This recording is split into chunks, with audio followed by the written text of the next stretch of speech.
All right, let's get into this. Picture yourself flying over the huge sun-baked plains of southwestern Iran. Down below, everything is just flat. Well, except for this one massive, kind of weirdly shaped hill. For centuries, that's all anyone thought it was. But hidden under that mound of earth was a secret. A gigantic 3,000-year-old monument to an empire most of us have never even heard of. Today, we're digging into the story of Tchogha Zanbil.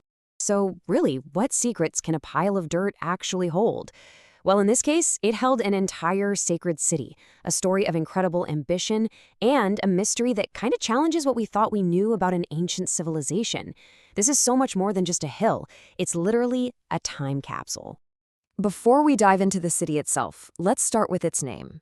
See, the people who lived nearby for generations had a pretty simple and very descriptive name for that strange hill that just dominated the landscape.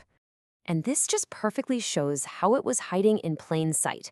Chogha Zanbil literally means basket mound, and that is exactly what it looked like before the archaeologists got to work.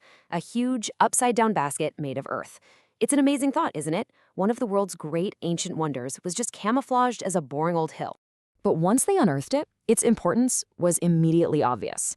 This was not just another ruin. It was built around 1250 BC, and it's a super rare example of a ziggurat, one of those massive stepped pyramids built outside of ancient Mesopotamia. In fact, UNESCO calls it the best preserved one on the entire planet, and back in 1979, it became the very first site in Iran to get added to the World Heritage List. So yeah, this place is a pretty big deal.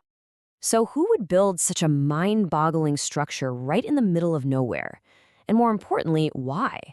Well, the answer comes down to a powerful king from the ancient Elamite civilization, a man who had a truly epic vision.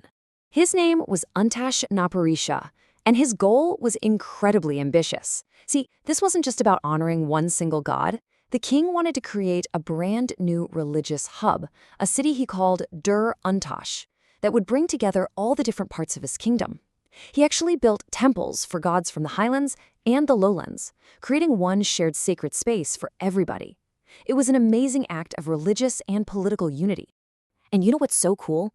We don't have to guess why he did it. We can hear it from the king himself. This quote comes directly from one of the thousands of inscribed bricks found right there at the site. It's this powerful, personal message reaching out across 3,000 years, telling us exactly why he took on this massive project. For prosperity, for his legacy, and for his god.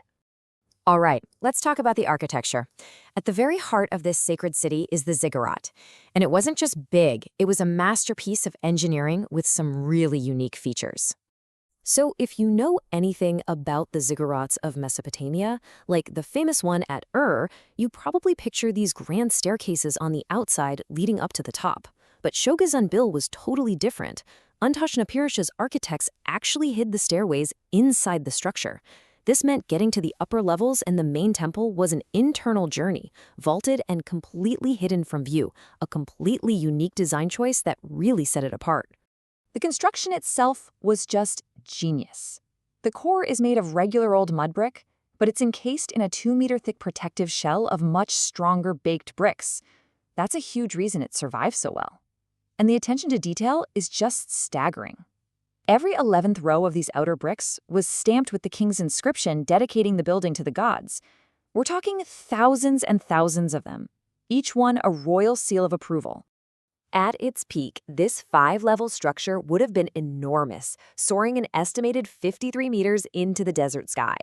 To put that in perspective, that's about as tall as a 17-story building today, a true man-made mountain. Today, after thousands of years of erosion, only about 25 meters are left.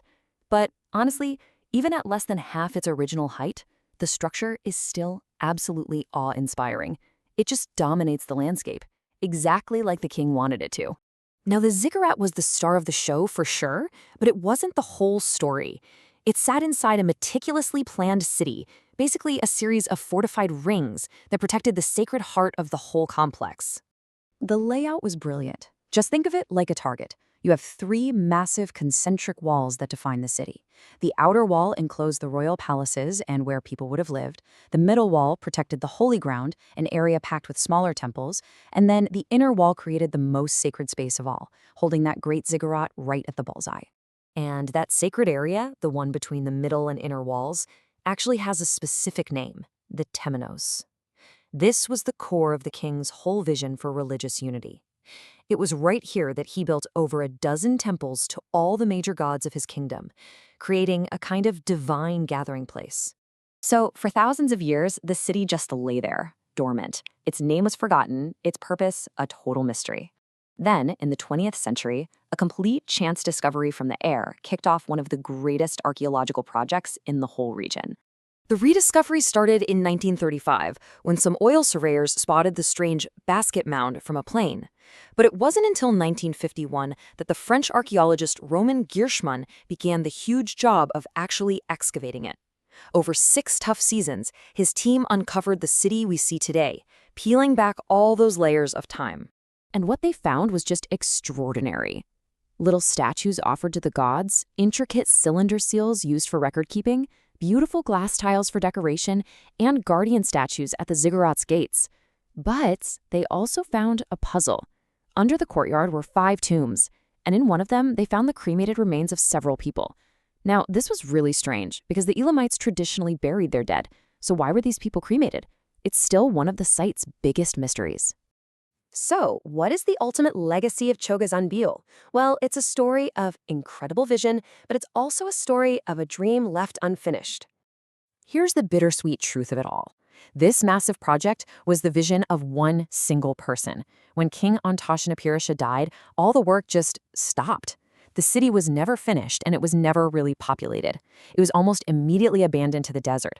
But because of that, Tchogha Zanbil is something amazing, a perfectly preserved snapshot, a city frozen at the exact moment its creator's dream came to an end.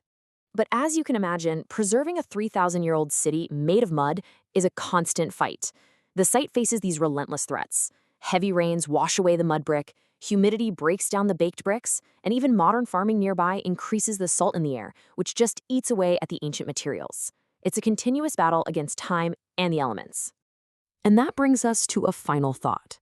For millennia, one of the greatest structures of the ancient world just sat there disguised as a hill, its secrets completely unknown. It really makes you wonder, doesn't it? As we walk around on the surface of our planet, how many other lost worlds, how many other grand visions are still just lying in wait right beneath our feet?